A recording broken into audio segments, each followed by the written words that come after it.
was a close game. I mean, I think we were a little sluggish in the second period. I shouldn't say sluggish, but we were just behind plays, and we just didn't generate enough. We had a great start to the game, and we just didn't generate enough in the second period, and just killed our momentum. But we came back in the third, hit a couple posts.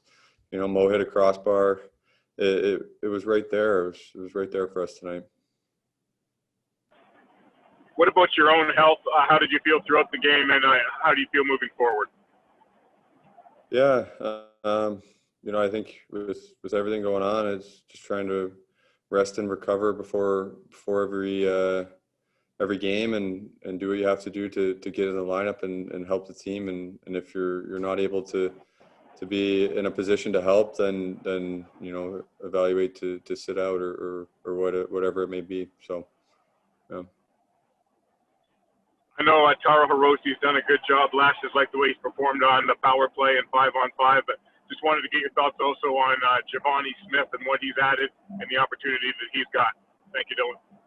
Yeah, Givani's been great. He's been great for us. He's played hard. He's really come into the role, and he's not only hard to play against and being physical, but he's making plays. He's hanging on to pucks down low, and he's starting to generate a cycle and spending time in the offensive zone, which is huge for our team and huge for the line he's playing on. And I think he made a great play to me tonight, and I just had to put it in the net. So he's a heads up player, and he plays hard. He plays the right way. Yeah, to describe the play, I guess I just saw a turnover. Then I took the puck. I just saw Dylan, and rest is history. I was also looking at your work down low tonight in the corners, battling for pucks. How much have you focused on that part of the job during the off season, and how much can that help the team when you bring that energy and that toughness in the corners, digging out pucks for the guys up front? I worked on that a lot. Like, that's my my bread and butter, I think. And to help the team, I think it could help the team a lot. And last thing for me, Givani, seemed to be a little chirping out there and a little rough stuff out there. How much of that get your juices flowing here tonight, and how much can that help the team when you bring that kind of edge to the room and to the ice? Thanks. I mean, if guys are worried about talking and playing hockey, I think it takes like an extra second off their game. So I think that helps. Next up, Ted Colfin from the Detroit News. How difficult has it been this whole season with being on the taxi squad and waiting to be called up? Is it a matter of just being patient and whatnot? I mean, it's definitely not ideal, but it is what it is. Well, I think obviously it came out. We were playing great in the first, scored early, had some power play opportunities, didn't score. I actually thought the power play looked fairly good, but we got to find ways to score. They leaned on us in the second a bit. I didn't think the chances were a whole bunch, and then we leaned back on them on the third. I mean, we'll have walked out of this game, we'll have outchanced them, and we didn't win. And, so that's disappointing. I thought, given the circumstances back-to-back and Bird out and not everybody 100%, I thought we played really hard. I thought we played good enough to win. But we got to find ways to win these close games. These are the games that I've talked about where we have to be in order to have a chance to be successful. We're not going to win games 5-1. So we got to find ways to win these close games. So, I thought we played better hockey over the course of these two games, and we did certainly the second night in Dallas and the second night in Chicago. But, at some point here, we got to find ways to win. Givani Smith, he had an assist on the first goal, and he was wreaking havoc in the corners tonight and made his presence felt physically. What has he brought, not just tonight, but on the opportunity that he's been given so far?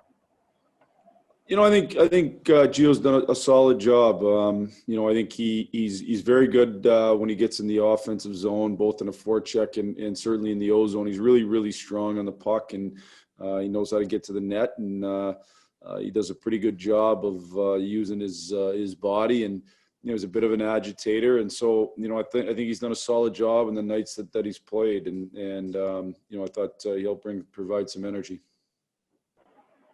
And last thing for you, Rasmussen, they gave him a 5-minute penalty on that hit, and then they had a chance to review it and only made it a double minor. How are you as coaches feeling about referees having that opportunity to review those kinds of calls and take that penalty off the board? Thanks. Well, I think it's great. I wouldn't like the other way. I don't think you should have the opportunity to review it and then give 5 minutes. But I do like the fact that, when you give there aren't very many 5-minute penalties given in the NHL at all.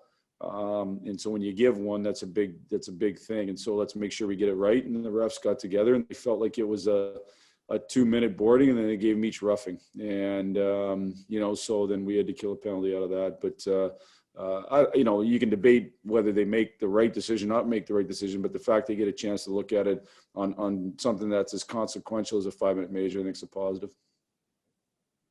Next up, Ansar Khan, and live. Yeah, Jeff, those penalties in the second period, are those a case of you just need to be more disciplined with, one of them in the neutral zone and another in the offensive zone? And how much did that kind of drain some of the momentum that you gained in the first period? Well, I think the game answer is going to tilt back and forth. I don't think we can expect to do what we did in the first to a solid team like Florida. So I think it's going to tilt back and forth. Certainly when you're killing penalties, especially when we've gotten scored on too many times in the penalty kill, that hurts your momentum for sure. The is a more disciplined, Ras trying to be physical. It's trying to bring that element to his game. I think he's been told by everybody in the organization that's an important part of what he can bring to the table. And, he caught the guy kind of as he's turning and took a penalty. And then, I don't think Elmer's, I think ultimately we got to keep our stick on the ice and not slash around the hands. And, that's something we've talked about. Those are easy penalties to eliminate. So we want to take as few penalties as possible while still playing hard. The consequence of playing hard, sometimes you might take a penalty like Rass's, but you can certainly get away from the stick penalties for sure. Trippings, holdings, slashes, hooks. Those are penalties that they don't serve any, unless you're saving a goal, don't serve any purpose at all. So, in the end, I don't remember how many kills we had tonight. It was pretty tightly called. I thought the refs called it tight both ways. Every game takes on a life of its own from that perspective. But, when you're killing penalties, does it hurt momentum? Yeah, it hurts momentum.